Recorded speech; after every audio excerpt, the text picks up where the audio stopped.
October 15th, 1942. Dayton, Ohio. Inside a small, noisy workshop, an engineer wipes oil from his hands and looks down at his sketch, a strange, ugly little gun made mostly from car parts. The generals laughed at it. The soldiers didn't want it. It looked like junk. But that junk would soon become one of the most reliable weapons in American history, a $20 gun that could save a man's life when everything else failed. While fancy guns jammed in the mud, this one kept firing. While others shined on parade grounds, this one fought through rain, dust, and blood. No one believed it would work until it changed the war. So stay with us till the end to discover how one simple, cheap weapon quietly rewrote history. If you love powerful, true stories from World War II, don't forget to like this video, subscribe to the channel, and support us. It helps us bring more forgotten stories like this to life. This is the story of how one engineer's $20 gun became America's most reliable weapon. October 1942. America was in the middle of World War II. Factories ran day and night. Every hour, more soldiers were being trained. And every soldier needed a gun. But there was one big problem. The standard American submachine gun, the Thompson, was beautiful, reliable, and far too expensive. Each one cost about $200, the same as 4 months of a private's pay. That meant the US could not make enough for the millions of men fighting overseas. "We can't afford to win this way," one officer said in frustration. The numbers were simple but frightening. Even if the army had unlimited steel, it didn't have the time or money to build enough Thompsons to arm everyone. Factories in Detroit and Dayton were already making tanks, jeeps, and engines. Skilled machinists were stretched thin. Each Thompson required dozens of hours of precise metal cutting and polishing. It was a masterpiece, but a masterpiece built for peace, not for a world at war. The smell of hot oil filled the air at the General Motors Inland Division in Dayton, Ohio. Machines hammered out engine parts and aircraft frames. But at one workbench, an engineer named George Hyde sat with his slide rule and blueprints, staring at an impossible equation. He had been told to design a gun that could do the job of a Thompson, but at 1/10 the price. No one thought it could be done. "It can't work," a fellow engineer muttered. "You can't make a good gun out of pressed steel." To most of them, guns were supposed to be made the old way, from solid blocks of machined steel, polished until they gleamed. But America didn't have time for perfection anymore. It needed a weapon that could be built fast, built cheap, and still save lives. The War Department SEP's reports were urgent. By early 1943, new divisions would be heading overseas, thousands of men, and most would have no submachine guns at all. A memo from Washington put it simply, "Existing supply cannot meet projected demand." This was not a design challenge. It was a national emergency. The paradox was painful. The most admired gun in the American arsenal was also the one that could lose the war. Every Thompson that rolled off the line was a triumph of craftsmanship and a symbol of inefficiency. In the dark corners of the factory, workers joked that the Thompson fires bullets and dollars at the same rate. Outside, winter wind rattled the high windows. Inside, George Hyde began sketching. He didn't care about curves or polish. He cared about what would keep a soldier alive in the mud. That night, as the factory floor emptied and the noise faded, Hyde looked at the clock. It was almost midnight. He picked up a piece of scrap metal, dull, unshaped, ordinary, and ran his hand across it. He whispered, "Maybe this is what victory will look like, not beautiful, but strong." The war machine demanded speed. The old ways were too slow. And so, in a quiet corner of Dayton, one engineer began to imagine a new kind of gun, a $20 weapon that could do the work of a $200 one. He didn't know it yet, but what he would build would change how America made weapons forever. But before he could start, he needed orders, and they were coming fast. This was only the beginning. A few days later, a dark green army car stopped in front of the General Motors plant. Out stepped Colonel René Studler, the man in charge of the Army's small arms program. He carried a single folder, thin, but heavy with pressure. Inside it was a list of demands that read almost like a joke. A new submachine gun must. Fire the same .45 ACP bullets as the Thompson. Cost no more than $20. They're made mostly from stamped and welded steel. Be simple enough for factory workers, not gunsmiths, and be ready for production in 7 months. Studler looked at Hyde and said, "If you can do this, you shall save lives. If you fail, thousands will die without a weapon." It wasn't a design request. It was an order born from desperation. Hyde read the paper twice. 7 months. He thought of all the steps, the design, the blueprints, the testing, the factory changes. Normally, such a task would take 2 years. He had just over 200 days. He sighed, adjusted his glasses, and nodded. "We still find a way." At night, the engineers gathered in the small drafting room. The air smelled of coffee and burning metal from the factory floor below. A radio hummed news from the Pacific, Guadalcanal, heavy losses, jungle fighting. The team fell silent. They all knew what that meant, more soldiers needing better guns. The next morning, Hyde's small team began sketching ideas. The first rule, no machining unless absolutely necessary. Everything should be pressed, welded, or riveted, just like car parts. "We stir not building art," Hyde told his assistant, Frederick Sampson. "We stir building survival." Sampson nodded. He was younger, with oil-stained hands and a mechanic's instincts. He had spent years working with automobile stamping machines. He knew what they could do. The plan was bold. Instead of carving a gun from solid metal, they would press 2 halves of steel and weld them together like a clamshell. It would be lighter, cheaper, faster, and to most gun experts completely wrong. When Hyde shared the early drawings with a visiting officer, the man laughed. "This looks like a muffler, not a weapon," he said. Hyde smiled quietly. "Then maybe it'll survive the battlefield." The paradox was growing clearer every day. The uglier the gun looked, the better it might work. Still, pressure mounted. Colonel Studler visited again and again, asking for updates. The clock was ticking. 7 months meant everything had to go right the first time. No mistakes, no redesigns. Every night, the factory echoed with the clatter of presses testing new shapes of steel. Sparks flew. Tools cracked. Welds broke. The workers cursed, then started over. One machinist later remembered, "We didn't think this thing would ever shoot. It looked too simple, too light." But Hyde never gave up. By the start of December, the first prototype was ready. It looked rough, like a piece of plumbing pipe with a barrel attached. Hyde named it the T-15.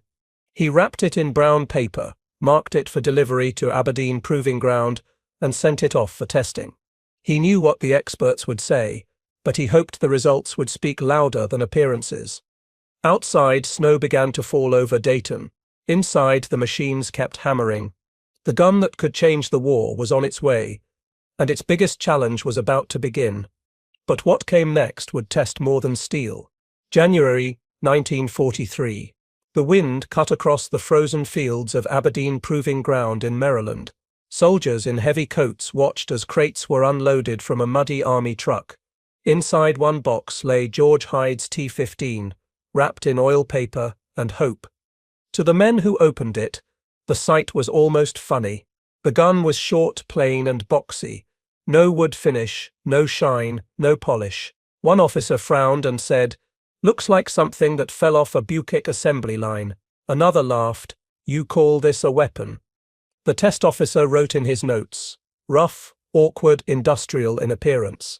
It was exactly the reaction Hyde expected and feared. But looks weren't the goal. Performance was. The T-15 was made from stamped sheet steel, welded together in hours, not days. The entire receiver cost less than $3 to make, compared to $15 for the Thompsons. Still, the testers didn't care about cost. They cared about accuracy and reliability. The T-15 fired well enough, but it jammed after 50 rounds. The weld seams cracked. The stock bent. A report was sent back, unacceptable for field service. The project was close to death before it had even begun. When Hyde read the report, he stayed quiet for a long time. Sampson spoke first. "Maybe they sips right," he said. "Maybe it sips too cheap to last." Hyde shook his head. "No, we built the right idea. just not the right version. He walked to the window. Outside, the factory smoke curled into the grey winter sky. They laughed at it because it doesn't set look like a gun, he said softly. But beauty doesn't set win wars. Back at the plant, they started again. Hyde took every weakness and turned it into a challenge. The stock needed strength, so they added thicker tubing. The receiver needed better welds. They refined the press molds. The bolt needed weight. They built it heavier and slower, reducing the rate of fire to make it easier to control. Each change made the gun simpler, sturdier, and more suited for dirty, wet battlefields. At night, Hyde walked the plant floor, watching sparks fly as welders worked. The air smelled of hot steel and smoke. Machines pounded like thunder. In the noise, he saw the future. A weapon born not from gunmakers, but from car builders. A worker once remembered, "He told us not to polish the parts. Said soldiers didn't care if it shined, only if it fired." The paradox grew stronger. Every time the army rejected his design for being too ugly, he made it even simpler. By February, the second version was ready, the T20. It looked even plainer than before, just a smooth tube, a simple trigger, a folding wire stock, but this time, it worked. When the T20 was tested, it fired hundreds of rounds without a single jam. Soldiers who tried it called it strange but steady. Still, some officers laughed. "This is what we come to," one said. "A grease gun." The nickname stuck. The grease gun. It was meant as an insult, but it would become a badge of honor. The T-15 had failed, but the failure was the foundation. Now George Hyde knew exactly what he had to build. A gun so simple that even mud and snow couldn't stop it. And in a war of factories, that simplicity might just win. The next tests would prove it. After Aberdeen's harsh judgment, George Hyde did not give up. He listened. He watched. He learned. The rejection did not slow him. It sharpened him. In the cold light of the Dayton plant, he and Frederick Sampson began to cut away everything that was not needed. Where the Thompson kept parts for looks, they kept parts for life. Where tradition wanted polished steel and fitted wood, they chose stamped plates and strong welds. The change felt almost cruel to old ideas. Soldiers were used to guns that looked like tools of pride. Now Hyde wanted something that looked like a tool from an auto shop. It was a hard choice.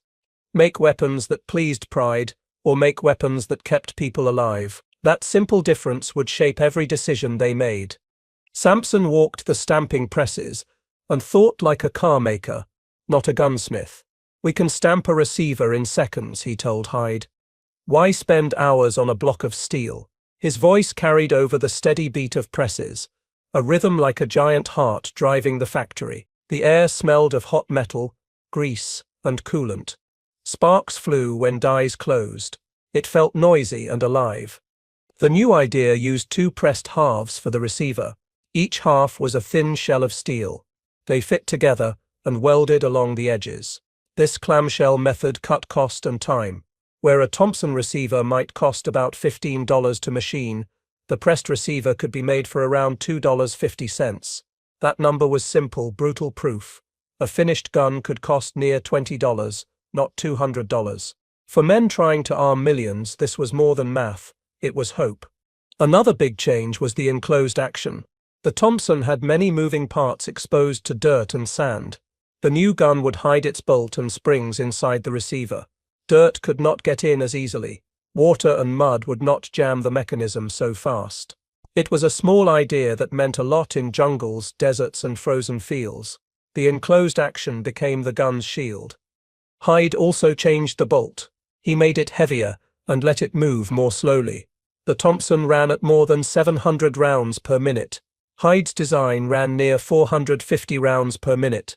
Slower speed meant fewer wasted bullets and better control for soldiers firing in bursts. One sergeant later wrote, "I could actually keep my aim. The Thompson made me spray, this made me hit." That simple line came from a man who had tried both guns under fire. The stock was different too. No carved walnut, no heavy wood. Instead, a thin wire stock folded against the gun. It saved space inside tanks and in trucks. It weighed less. It did not break when tossed around. When a paratrooper squeezed it into a jump bag, he felt relief. He felt lighter. The smell of oil on the wire was less important than the feel of a gun that fit where others could not. Hyde also added a dust cover safety. Flip it open to fire, shut it to safe. It was not pretty. It was simple and hard to fail. In cold or mud, a small, complex safety could freeze or clog. The dust cover did not. It worked when hands were numb and fast. Every change seemed to anger the old guard. They called it crude. They feared soldiers would lose confidence. But the math was hard to argue. Stamped parts, cheaper steel, less machining. These meant thousands more guns.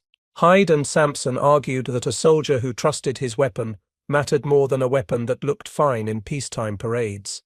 A toolmaker from the factory later said, "We weren't making guns like before. We were making something that could be made a lot, fast. That's what the army needed." His fingers still smelled of grease as he said it. This was the pivot. The team turned from making art to making life-saving tools. Ugly became practical. Simple became strong. The design moved from paper to hard metal, ready for real tests. What they had built needed one thing: proof. Tests at Aberdeen and in the field would decide if practicality could beat prestige. Winter 1943, Aberdeen Proving Ground, Maryland. The wind was sharp and cold, and the ground was covered with frozen mud. Soldiers and engineers stood around long wooden tables filled with new weapons, the grease gun among them. Some men laughed when they saw it. "Looks like a plumber made it," one officer said. But George Hyde stood silent. He knew this was the moment that would decide whether his strange, cheap-looking gun would live or die. The Thompson submachine gun stood beside it, polished, heavy, beautiful. Its wood gleamed even in the grey morning light. The grease gun looked dull, flat, almost like junk, but the tests would not care about looks. They would care about one thing only: could it fire when everything else failed? The test began with the mud test. Both guns were coated in thick, wet earth. The air smelled like clay and oil. Soldiers worked their fingers numb as they loaded magazines. The first Thompson fired 6 rounds, then jammed. A chunk of mud had blocked the bolt. The grease gun was next. It fired all 30 rounds in slow, even rhythm. No jams, no smoke, just the steady pop-pop-pop of a weapon doing its job. Then came the sand test. Dry sand was poured into every opening. The Thompson jammed after just a few seconds again. The grease gun coughed once, then kept firing. Its simple, closed bolt design had done what the fancy machining could not. It kept the dirt out. One of the observers, a sergeant from North Africa, said quietly, "That thing's ugly, but it'll fight." The engineers wrote down the numbers. The Thompson had 12 stoppages per 1,000 rounds. The grease gun had less than 2. Those numbers told the story more clearly than any speech. Reliability had a new name, and it wasn't Thompson. They moved on to cold weather tests. In the freezing chamber, oil turned to jelly. Many guns froze solid. The grease gun sipped thick spring and simple design worked even with stiffened grease. One mechanic said, "You could probably drop it in a snowbank, kick it out, and it'd sit still shoot." The final test was speed and accuracy. Soldiers fired in bursts at 25 and 50 yards. The Thompson had higher fire rate, about 700 rounds per minute, but most bullets went wide. The grease gun fired slower, around 450 rounds per minute, and stayed on target. Fewer bullets, more hits. For soldiers with limited ammo, that mattered. After the tests, the officers walked in silence. Colonel Studler spoke first. "It isn't handsome," he said, "but it works." His words carried weight. In the Army's world, function now beat fashion. The cheap gun had beaten the champion. Hyde didn't celebrate. He simply nodded and said, "It's meant for the man who has to trust it, not admire it." He knew what was next. If the Army approved it, production would begin immediately. The factory men in Indiana were waiting for the signal. But even as reports praised the new weapon, some officers pushed back. "It's not fit for the image of our army," one said in a meeting. They feared that showing such a plain, ugly gun would look weak, especially compared to the Germans' sleek MP-40. Yet in the field, Soldiers cared only about survival. As one infantryman later said, "I don't care what it looks like, I care if it shoots when it's wet." That was the paradox of war industry. The men fighting needed simplicity. The men commanding wanted prestige. But reality won again. The numbers were too strong. By spring 1943, the grease gun had earned its name and its place. The Army officially adopted it as the M3 submachine gun. The paperwork was signed, the stamps approved, and the new weapon's future handed to General Motors' Guide Lamp Division in Anderson, Indiana. The tests were over. The design had survived fire, ice, and pride. But the next challenge would be even bigger. Could America's factories build it fast enough to arm a world at war? The answer would prove that America's real weapon wasn't beauty or money, it was mass production. Spring 1943, Anderson, Indiana. The war was hungry for weapons, and the new M3 submachine gun was ready to feed that hunger. At the Guide Lamp Division of General Motors, the sound of industry filled the air. Machines hammered, metal clanged, and the smell of hot oil and steel drifted through the huge factory halls. Thousands of workers, men and women both, stood shoulder to shoulder, turning flat sheets of steel into the weapon that would soon be called the $20 gun that won the war. This was a new kind of war-making. Instead of skilled gunsmiths filing and polishing, there were factory workers pressing and welding. Each part of the M3 was designed to be built quickly and cheaply. One worker could stamp a receiver in less than 30 seconds. Another could weld the two halves together in under a minute. Every movement was part of a rhythm, like music made of iron and fire. The old Thompson needed over 250 separate machining steps to complete.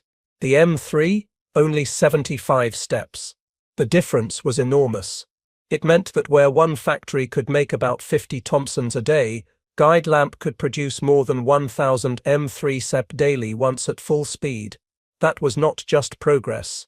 It was a revolution in how America built its weapons. Each Male 3 cost about $20 to produce, compared to the Thompson's $200. The Army's accountants couldn't believe it at first. For every Thompson they could buy, they could now get 10 M3 Serve. This meant more guns for tank crews, for paratroopers, for engineers, for anyone who needed firepower. It was like turning money directly into survival. But building a weapon this way was not easy. The workers were not all trained machinists. Many were housewives, farm boys, or high school graduates new to factory life.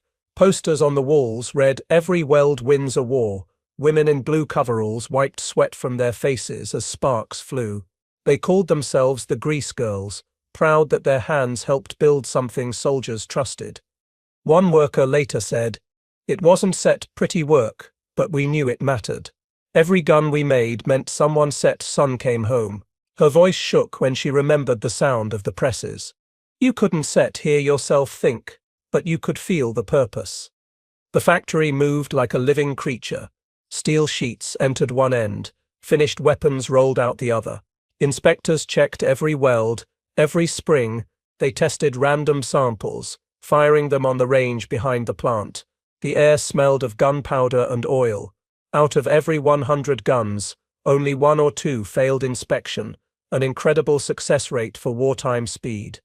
Guide Lamp's success also changed minds in Washington. Before the M3, many believed only small arms companies like Colt or Winchester could make reliable weapons. Now an automotive parts division was building one of the most trusted submachine guns in history. America had learned that cars and guns shared the same heartbeat, mass production. By the end of 1944, over 600,000 Men 3 Series had been built. The lines kept running day and night, 7 days a week. Some workers slept in the factory during snowstorms so the machines would never stop. The pay wasn't high, but the pride was priceless. Yet there were still problems. The first batches had small flaws, weak welds, sticky triggers, hide, and the engineers fixed them fast, replacing weak parts and improving the process. Every lesson made the gun stronger. The M3 was not perfect, but it was dependable. Soldiers didn't polish it, they trusted it.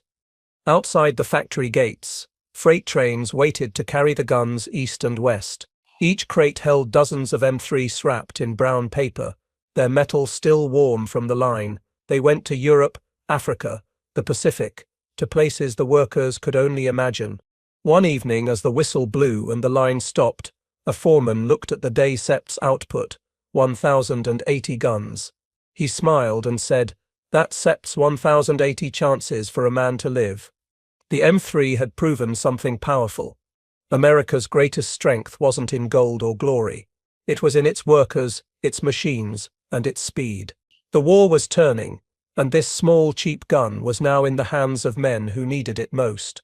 But the final judgment wouldn't come from factories or generals. It would come from the battlefields themselves, from mud, fire, and blood. Summer, 1944, France. The beaches of Normandy were still littered with wreckage and burnt tanks when the M3 grease gun met real war for the first time. The soldiers who carried it didn't care that it looked plain or that officers once laughed at it. What mattered was what happened when they pulled the trigger. Private Harold Jones from the 2nd Armored Division remembered the first time he used one. "I thought it looked like something from a garage," he said. "But when my Thompson jammed in the mud, this thing just kept going." That simple truth spread fast through the ranks. The M3 was ugly, cheap, and perfect for war. Tank crews loved it most. Inside cramped tanks, space was precious. The M3's folding wire stock made it small enough to fit under a seat or hang on a hook. When German infantry got close with grenades, tankers could open the hatch, unfold the stock, and fire bursts without even leaving the tank. It was light, quick, and dependable. The gun fired the same .45 ACP rounds as the Thompson, but at a slower rate of 450 rounds per minute. That made it easier to control. Fewer wasted bullets meant longer survival. The magazines were cheap to make and easy to load. Soldiers could fill one in under a minute. The sound it made, a slow, deep thump, became familiar across battlefields from Normandy to the Ardennes. In the jungles of the Pacific, the story was the same. The air was thick with heat, and mud stuck to everything. The M3's simple design saved lives. Private First Class Samuel Ortiz wrote home, "The Thompsons rust, the carbines jam, but this grease gun just spits lead all day." His letter became part of an army report praising the gun's exceptional reliability in adverse climates. The statistics backed it up. In field tests, the M3 showed less than 2 malfunctions per 1,000 rounds, a number almost unmatched by any other submachine gun of the time. For every 100 guns sent overseas, nearly every one worked perfectly right out of the crate. Even so, not everyone loved it. Some soldiers still missed the polished feel of the Thompson or the faster firing rate.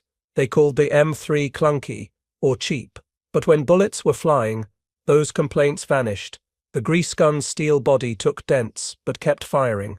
It didn't mind rain, snow, or sand. As one lieutenant said, "You can run it over with a jeep, and it'll still work." During the Battle of the Bulge in December 1944, when cold froze everything and soldiers fought in snow up to their knees, the M3 proved its worth again. Carbines jammed, rifles froze, but the M3, with its simple spring and solid bolt, kept firing. American soldiers joked that it worked better than the trucks that carried them. By 1945, over 700,000 B3s had been shipped overseas. Some were carried by paratroopers, others by engineers, medics, or truck drivers who needed something small but deadly. Many soldiers took them home after the war, calling them the best $20 Uncle Sam ever spent. Even enemy troops noticed. German soldiers who captured a M3C sometimes used them, impressed by how tough they were. One captured German note described it as crude but effective, better than it looks. For many soldiers, the M3 became a symbol of the American way of war. Fast, practical, reliable. It wasn't beautiful like the German MP40 or the British Sten, but it worked better under pressure. It proved that victory didn't always come from elegance. Sometimes it came from simple, stubborn usefulness. When the war ended, many M3Cs stayed in service. They were used again in Korea, and even in Vietnam decades later. Tank crews, pilots, and special forces All trusted the same design first built for $20 in Indiana. The gun that once made officers laugh had become one of the longest-serving weapons in U.S. military history. Its story wasn't about beauty. It was about endurance. But before the war ended, the M3 would face one last challenge, a crisis that almost stopped production and forced engineers to make it even better. Spring 1945. The war in Europe was nearing its end. American troops were pushing into Germany, and victory finally seemed close. But back home in Indiana, at the guide lamp factory, a new problem appeared.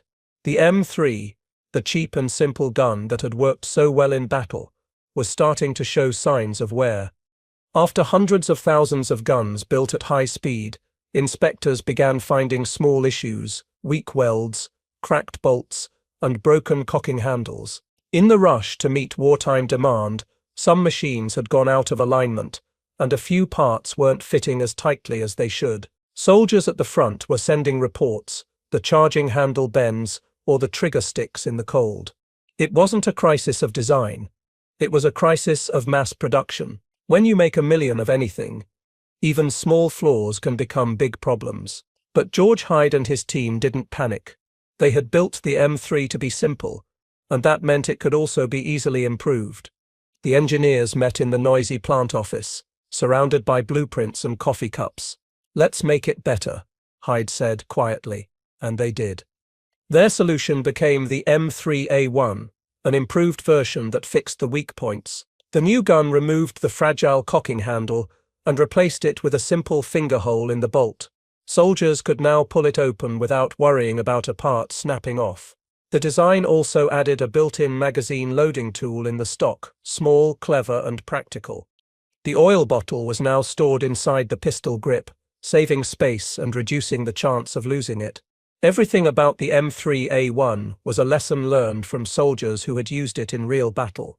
It was a perfect example of how America's war machine listened, adapted, and evolved. By the end of World War II, the US had built nearly 700,000 M3s and M3A1s combined, saving the government millions of dollars compared to the Thompson.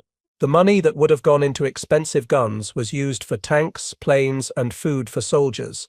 One Army quartermaster joked, "We didn't win the war with money, we won it with machines that didn't waste any." The M3's journey didn't stop in 1945. It served again in Korea, where the freezing cold once more proved how well it worked in tough weather. Tank crews carried it into Vietnam, decades later, still calling it the grease gun. Even in the 1980s, American tank crews were still trained with it. Few weapons in history had such a long and loyal service. Many foreign armies used it too. The British received thousands under Lend-Lease. The French used it in Indochina. Even after newer designs like the M16 arrived, the old M3A1 stayed around, quiet, reliable, and tough. What began as a desperate wartime experiment had become a global symbol of American practicality. The M3's legacy wasn't built on beauty or glory, it was built on purpose. One retired soldier summed it up years later. "It wasn't set pretty, it wasn't set fancy, but it never quit. That sets all a man ever asks of his weapon." The M3 proved a simple truth. Strength doesn't always come from perfection. Sometimes it comes from simplicity, honesty, and the courage to change old ways. George Hyde didn't live to see just how famous his little gun became, but his work shaped the future of American small arms. Later weapons, the MS-16, the M4, and many others, all carried lessons learned from his $20 gun. When historians look back, they see more than just a submachine gun. They see a turning point. The moment America realized that innovation wasn't only about invention, but about production. The power to build fast, cheap, and smart was the real secret weapon. They had started with an impossible order: make a gun as good as the Thompson for 1/10 the cost. They ended with a design that lasted more than 40 years. They had come as perfectionists. They left as pragmatists. They had come to build a gun. They built a legend. In the end, America's greatest weapon was not its bombs or its battleships. It was its ability to adapt, to turn steel and sweat into something greater. The M3 grease gun may have been born from necessity, but it became a symbol of ingenuity, resilience, and victory.